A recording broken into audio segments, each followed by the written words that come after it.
Salut, je vais t'apprendre à déterminer le signe d'un quotient. Alors, avant de regarder cette vidéo, il faut que tu en regardes deux autres pour être sûr de bien comprendre. Déjà, le signe d'une fonction affine et ensuite le signe d'un produit de facteurs. Et seulement après, tu pourras regarder celle-ci, puisque tu vas voir, les techniques que j'ai annoncées avant sont exactement celles que je vais utiliser ici, mais je vais aller plutôt droit au but ici.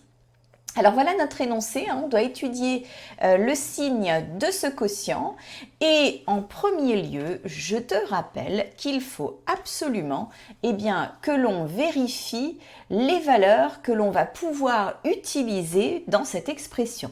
Puisque dans un quotient, évidemment, je te rappelle que le dénominateur ne peut pas être nul. Donc, première chose que l'on va faire ici, c'est donner les valeurs interdites.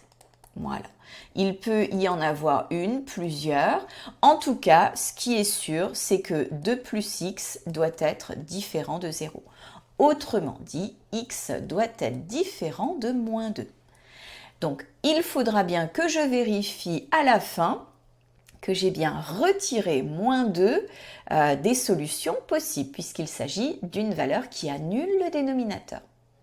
Ensuite, pour pouvoir remplir mon tableau de signes, je vais chercher la valeur qui va annuler le numérateur. Donc, moins x plus 4, alors ça c'est une valeur qui est tout à fait autorisée. En tout cas, je sais que lorsque moins x plus 4 vaut 0, c'est tout mon quotient qui vaudra 0. Quand est-ce que moins x plus 4 vaut 0? Lorsque x vaut 4. Alors, je vais me servir d'un tableau de signes pour faire mon bilan et je te rappelle comment est-ce qu'on le fait. Tout d'abord, les valeurs de x, donc elles vont de moins l'infini à plus l'infini. Je vais venir indiquer les deux valeurs particulières, celle qui annule moins x plus 4 et celle qui est interdite et qui annule le dénominateur. Je les mets bien sûr dans l'ordre croissant, ces valeurs. Donc, je vais avoir déjà moins 2 et puis 4. Et alors, moins 2, tout de suite, je vais l'indiquer ici en valeur interdite. Tu vois cette double barre là, ça veut dire que c'est une valeur interdite. Je te conseille de le faire tout de suite parce qu'à la fin, après avoir fait plein de calculs, tu pourrais oublier. Ensuite, je vais indiquer ici, chacune des expressions. Donc, moins x plus 4, cette expression, elle s'annule lorsque x vaut 4. Et je vais maintenant indiquer les signes. Je te rappelle, 0, c'est ma frontière.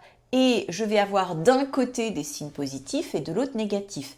Oui, mais comment savoir comment je les mets? Je t'ai indiqué deux méthodes pour ne pas te tromper. La première, tu peux te dire, moins x plus 4, quand est-ce que c'est positif?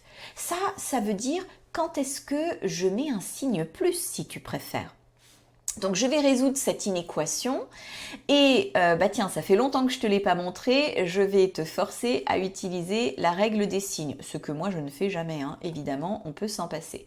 Donc, moins x supérieur à moins 4, je vais devoir diviser par moins 1 et je te rappelle que ça renverse ton inéquation et donc on change le sens de l'inégalité.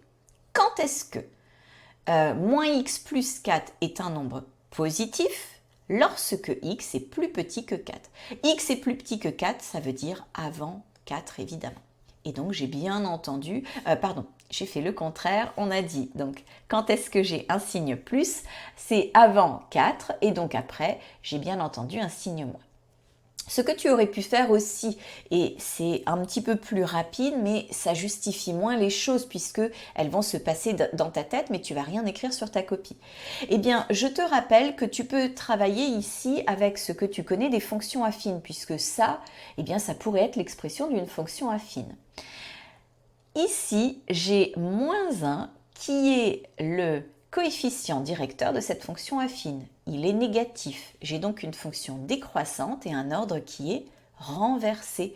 Ordre renversé, ça veut dire que c'est pas l'ordre normal des choses, c'est l'ordre contraire. Nous, normalement, on va des signes positifs, pardon, je recommence, on va signe négatif, 0, puis nombre positif. C'est comme ça qu'est fait notre axe gradué. Dans mon cas, eh bien, puisque c'est l'ordre contraire, je vais déjà avoir les nombres positifs, puis 0, puis ensuite les nombres négatifs, un ordre renversé. On va maintenant regarder donc pour le dénominateur 2 plus x. Alors 2 plus x, eh bien, il s'annule en moins 2. Et même chose, je vais te remontrer les deux techniques pour trouver où sont tes signes. Alors, première technique, donc je vais indiquer quand est-ce que 2 plus x est un nombre positif. Ça, c'est l'endroit où je mettrai mes signes plus. Eh bien, c'est lorsque x est plus grand que moins 2. X plus grand que moins 2, c'est ici. Et donc, bien entendu, de l'autre côté, c'est un signe moins. Si tu veux utiliser la technique de la fonction affine, eh bien, le coefficient directeur, alors c'est pareil, on ne le voit pas ici, il est là en fait, c'est plus 1. C'est un nombre positif, fonction croissante, ordre conservé. Ça veut dire que c'est l'ordre normal des nombres. Donc, comme sur mon axe gradué, je vais des nombres négatifs, 0, puis positif. Allez, on fait notre bilan maintenant. Donc, pour notre quotient, ici, voilà. Eh bien, tout d'abord, on va regarder ce qui se passe avec les valeurs particulières. Ce 0 qui est ici, il est hors de question qu'il tombe. C'est la valeur interdite, il reste là où il est. Maintenant, lorsque x vaut 4, eh bien, c'est le numérateur qui sera égal à 0 et donc, bien entendu, tout le quotient sera égal à 0. Donc, celui-là, il tombe. Tu peux te souvenir des pics à brochettes. Si tu mets une tomate cerise avec une brochette, la tomate cerise, elle tombe. Essaie de mettre 2 pics à brochettes dans ta tomate cerise, elle ne tombe pas. La règle des signes maintenant, je divise un nombre positif par un nombre négatif, mon résultat sera négatif. Je divise un nombre positif par un nombre positif, le résultat sera positif. Enfin, je divise un nombre négatif par un nombre positif, le résultat sera négatif. Alors tu vas me dire à quoi ça sert tout ça? Eh bien, je te rappelle que par exemple, on aurait pu me demander, tiens, de résoudre cette inéquation et de me demander quand est-ce que moins x plus 4 sur 2 plus x est inférieur ou égal à 0. Là, eh bien, tu vas regarder où est-ce que tu as des signes moins. Ils sont ici. Et on va répondre que l'ensemble de solutions est. Fais bien attention, on m'a indiqué ici que ça pouvait être égal à 0. Donc, je vais aller de moins l'infini à moins 2. Moins 2, bien sûr, je l'exclus, c'est la valeur interdite.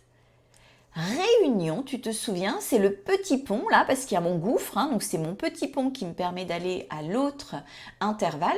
Et cette fois, j'ai le droit de prendre la valeur 4, puisqu'ici, on me l'a autorisé. Donc, je vais inclure 4 et aller jusque plus l'infini. Voilà à quoi peut servir ce type de tableau de signes. Et moi, je te dis à plus pour d'autres astuces.